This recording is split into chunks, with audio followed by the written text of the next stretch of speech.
আমি অসুস্থ বোধ করছি, কারণ আমার একটা 12 বছরের সন্তান আছে।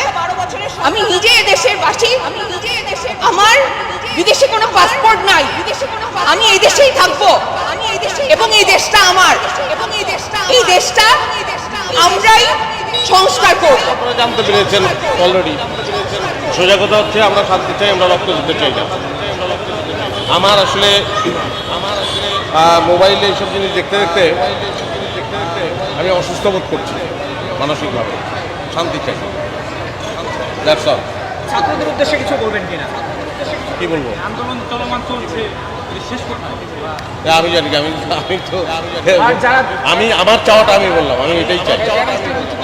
অনেককে রাজাকার হিসাবে এরকম আখ্যায়িত করা না, আমরা তো, আমিও তো অনেককেই অনেক কিছু বলতে পারি, হ্যাঁ, কিন্তু ব্যাপার হচ্ছে যে সেগুলো তো সিদ্ধ হতে হবে, সেগুলো তো প্রমাণিত হওয়ার ব্যাপার, এগুলো তো প্রমাণিত বলতে পারি না আমরা, মানে কোনো প্রমাণিত সত্য আমার হাতে না থাকে। আরও অনেক দিন চলে তাহলে আমরাও সেখানেই পার্টিসিপেট করবো, সেখানে পার্টিসিপেশন হবে না এমন কিন্তু না। আজকে একদিনের জন্য এসে দাঁড়ানো তাও না, এর আগেও কিন্তু আর্টিস্টরা বিক্ষিপ্তভাবে হচ্ছে বিভিন্ন জায়গায় এই জিনিসটার এগেনস্টে কথা বলেছে। তো জেনোসাইডের পক্ষে আসলে কথা বলার কিছু নেই। আর স্টুডেন্টরা আমাদের ফিউচারকে যখন আমরা এইভাবে রাস্তায় গুলিবিদ্ধ অবস্থায় দেখবো আমাদের প্রশাসন দ্বারা, এটা কখনোই কাম্য না।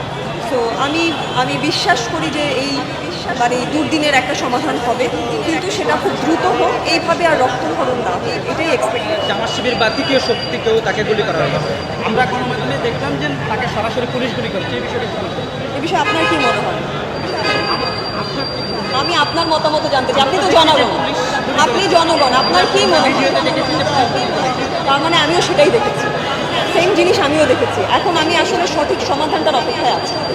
তো আমি এটা নিয়ে কোনো কমেন্ট এই জন্যই করতে চাই না, কারণ হচ্ছে যেটা চোখে দেখেছি সেটাকে অবিশ্বাস্য যদি মনে হয় তাহলে আমাকে আসলে আরও পরিষ্কার হতে হবে কি আসলে ঘটেছিল। যা দেখানো হচ্ছে সেটা সত্য না, যা বলা হচ্ছে সেটা সত্য। খাস করে আমি এখানে কোনো মতামত করতে চাই না, কিন্তু আপনি যেটা দেখেছেন আমিও সেটাই দেখেছি।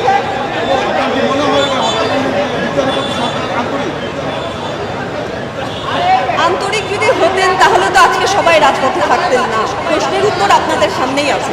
আন্তরিকতার ঘাটতি আছে বলেই তো আজকে এই অবস্থা, এতদিনের এই ম্যাসাকারটা হওয়া। তো সব কিছু মিলে যদি আরেকটু আগে আন্তরিকতা প্রকাশ করতেন বা আরেকটু যদি বুঝে শুনে সিদ্ধান্ত নিতেন, আমার ধারণা এত জেনোসাইড হতো না, এত রক্তপাত। তো আমি মনে করি আরেকটু এই জায়গায় আসলে বিষয়টা নিয়ে ভাবতে হবে। আমি তো ভবিষ্যৎবাণী করতে পারবো না, আমি অ্যাস্ট্রোলজার না।